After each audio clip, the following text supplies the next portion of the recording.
Welcome. The word doctrine generally refers to the official teaching of a church. Devotion refers to the emotional side of religion. And the relationship between doctrine and devotion is not always clear. Theologians oftentimes like to believe that doctrine comes first and that other matters follow. But historically, this just isn't the case. Sometimes devotion becomes doctrine, but sometimes they intertwine, each supporting the other. Today we look at the development of distinct Christian cultures in what is now Western Europe. We're going to focus on devotion, using it to think about Christian division. We will then look at the Imitation of Christ, the most popular work of the time period, and see how it was received and transformed by both Protestants and Catholics.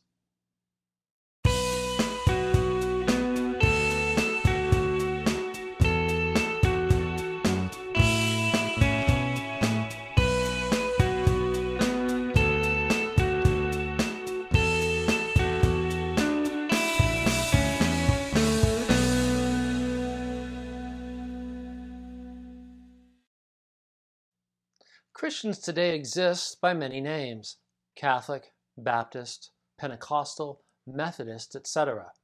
By using a distinct term to designate religious self-identity, an individual church reveals an awareness that it is not fully in agreement with all other churches.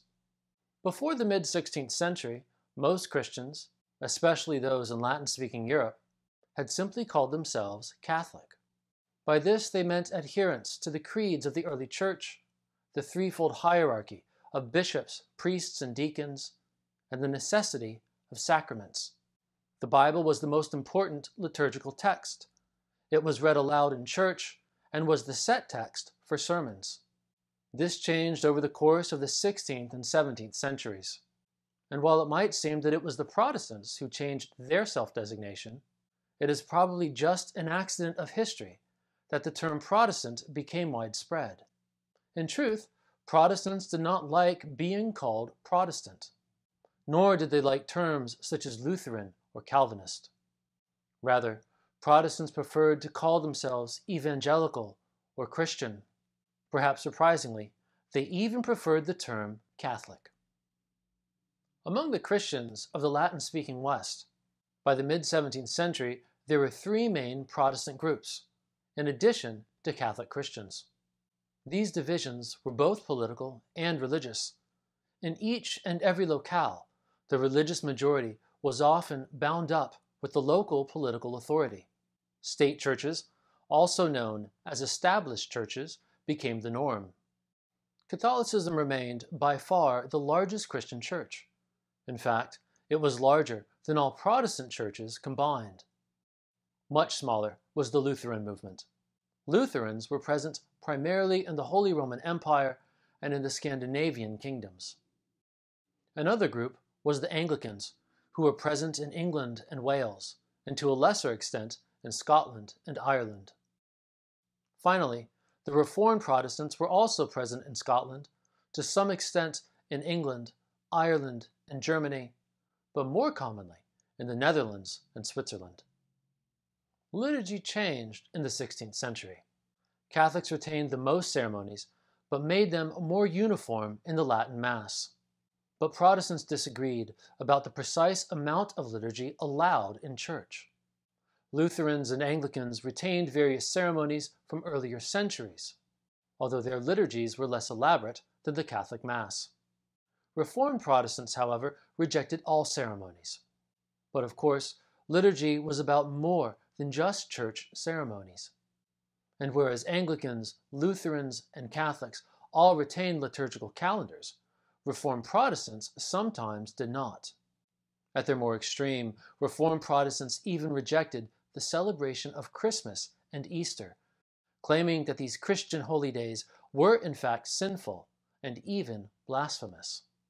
Keeping with this more severe stance, Reformed Protestants were most inclined to also destroy artwork in churches such as stained glass and statuary.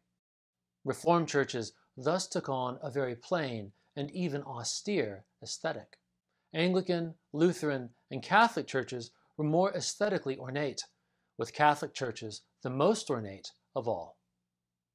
And this brings us to the most important ritual act among all Christians still today, the communion, also known as the Eucharist, the Mass, or the Lord's Supper. In the New Testament, it is written that receiving communion unworthily brings with it a divine curse. And all churches at this time believed that worthy reception included a right understanding. So, doctrinal differences over communion contributed to Christian division. Communion had once testified to Christian unity at multiple levels, in the local church, in the local village, across the wider kingdom, and even across the entire international Latin-speaking church.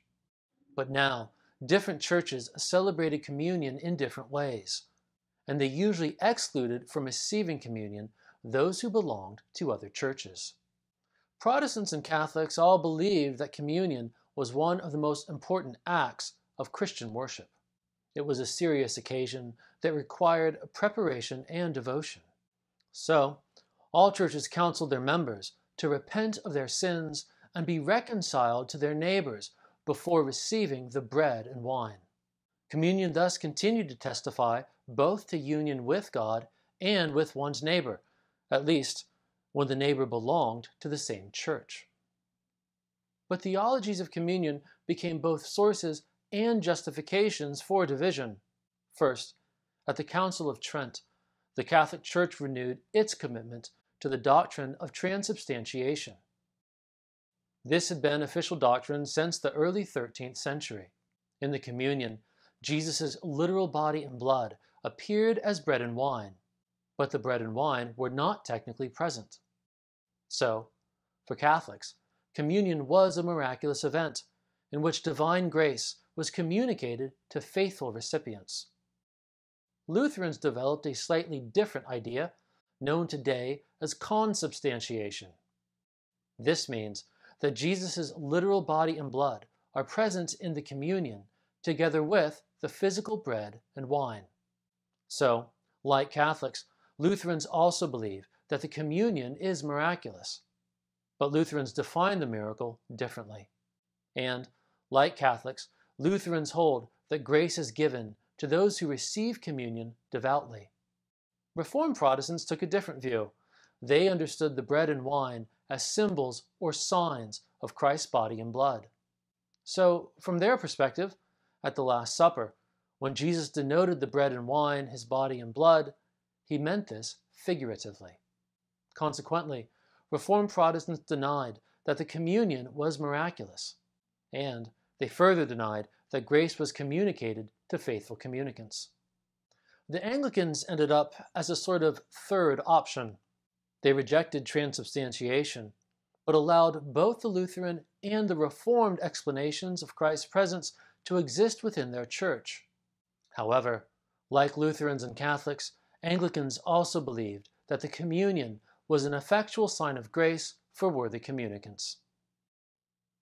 Just as different churches preferred different explanations of the communion, they also had different beliefs about the possibility of miracles more generally.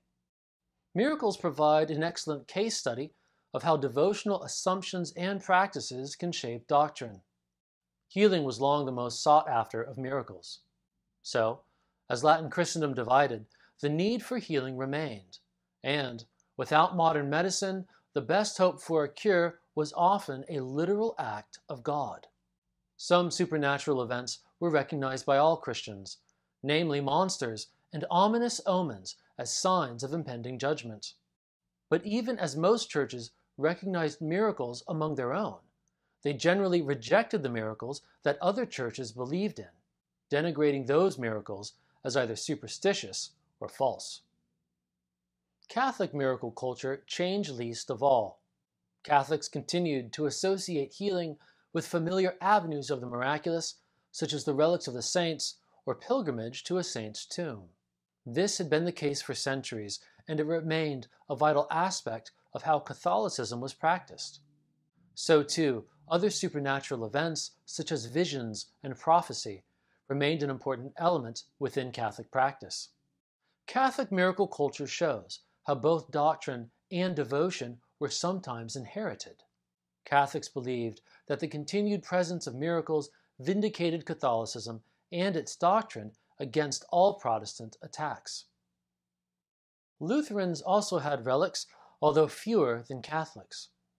And unlike Catholic relics, which were the bones of saints, Lutheran relics were things associated with the life of Martin Luther, principally his writings. Copies of Luther's signature were an especially popular relic, perhaps revealing the fact that Protestants were heavily interested in literacy. Lutherans also believed that pictures of Luther were miraculous. In Lutheran culture, miracle stories circulated about failed attempts by Catholics to burn pictures of Luther. Here we see devotion vindicating doctrine. The miracle of incombustible pictures was taken as a sign that God had sent Luther and vindicated his message. A very different sort of miracle culture developed in the British Isles. Unlike that among Catholics and Lutherans, Anglican miracle culture generally centered on monarchy. Central here is a miracle known as the royal touch. This was the ability of kings and queens to miraculously heal their subjects of various diseases. The royal touch was a very old idea. It goes back at least to the 11th century. Before the era of Reformation, the royal touch existed alongside other sources of healing, such as those associated with relics. But the era of Reformation saw the royal touch become a primarily Anglican practice. The royal touch is a good example of how devotion and doctrine can intertwine. Anglicans believed that the king, rather than the pope, was the visible head of a national church. They called this the royal supremacy. So in some ways, the Anglican doctrine of the church mirrored Anglican devotional culture. Here we see Charles II, King of England, Ireland, and Scotland, performing the royal touch. It was an immensely popular miracle, and just as the royal touch mirrored the royal supremacy, it was accompanied by an official liturgy. So among Anglicans, doctrine, devotion, and ceremony mapped one another. The royal touch was also expressed through a range of material objects called touch pieces. These included blessed coins called angels, as well as other relics. At an official level, the royal touch died out in the 18th century, but at a popular level, touch pieces were sought after for at least another 100 years. Finally, we come to the Reformed Protestants. In terms of official theology, the Reformed generally believed that miracles stopped with the apostles. However, this was a doctrinal conviction that was never fully accepted at the popular level. Catholics had many holy objects. Lutherans and Anglicans had some, but Reformed Protestants really had just one, the Protestant Bible. And all of this raises an important question.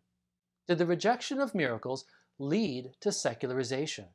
With sacraments not conveying grace, and with miracles largely consigned to ancient times, one could see Reformed Protestantism as a form of Christianity largely stripped of the supernatural. Sometimes historians call this the disenchantment of the world.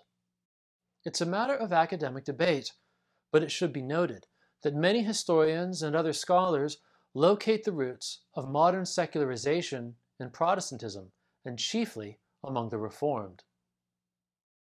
Despite their differences, one work was popular among all Christian groups, Thomas Kempis's The Imitation of Christ. In fact, it was so popular that it was probably the best-selling book in all of Latin Christendom between the mid-15th and mid-17th centuries. But curiously, and tellingly, The Imitation of Christ was rarely reproduced in its original form. Rather, it was edited, sometimes cut down in size, and sometimes expanded to accord with the convictions of different churches. Catholic editions often added to the Imitation religious material that helped readers learn the Catholic faith. But among Protestants, we find the opposite trend. Devotional material was often removed, including the fourth book on communion.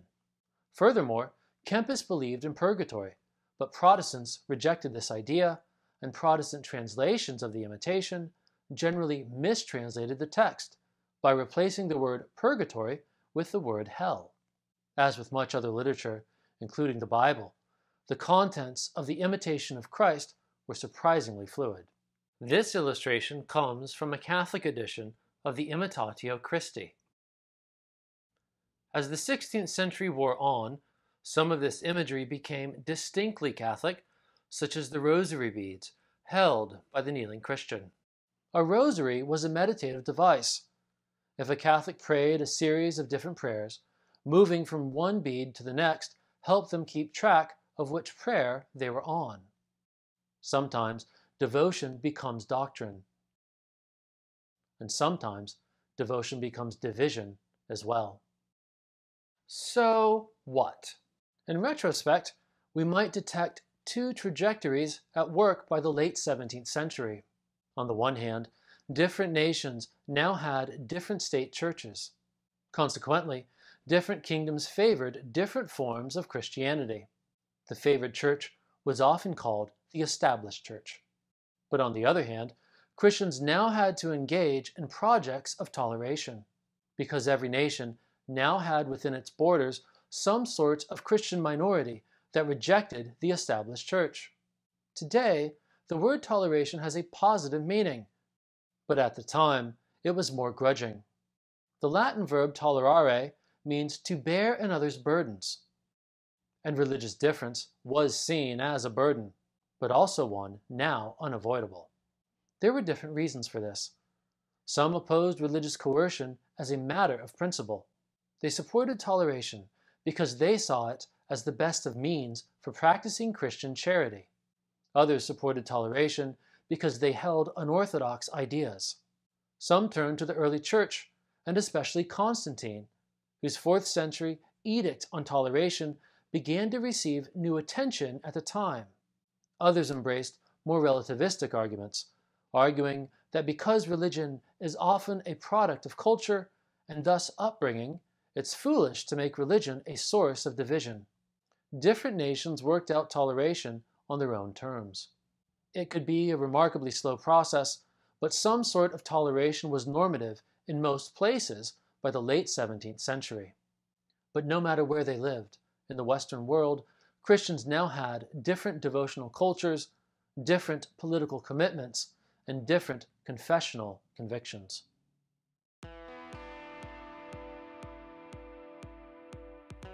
If you're interested in learning more, these books are worth consulting. First is an excellent comparative study, Lee Palmer Wandle's book, The Eucharist in the Reformation, Incarnation and Liturgy. Wandle places Europe's developing churches in comparative context, while keeping the interplay of inclusion and exclusion firmly in view. Next, I don't know of any comparative analyses of Christian devotion and their relation to Christian division, but Stephen Brogan offers a deep dive into one particular devotional practice, the royal touch in early modern England, politics, medicine, and sin. Brogan charts how an old devotional practice became central to a particular kingdom and eventually its established church. Finally, the early reception history of the Imitation of Christ is well covered in Maximilian von Habsburg's remarkable study, Catholic and Protestant Translations of the Imitatio Christi, 1425 to 1650, from late medieval classic to early modern bestseller. Habsburg has probably laid the foundation for all future studies of Kempis and his influence. That's all for now. Thanks so much for watching. Please hit the subscribe button, feel free to leave a comment, and I'll see you next time.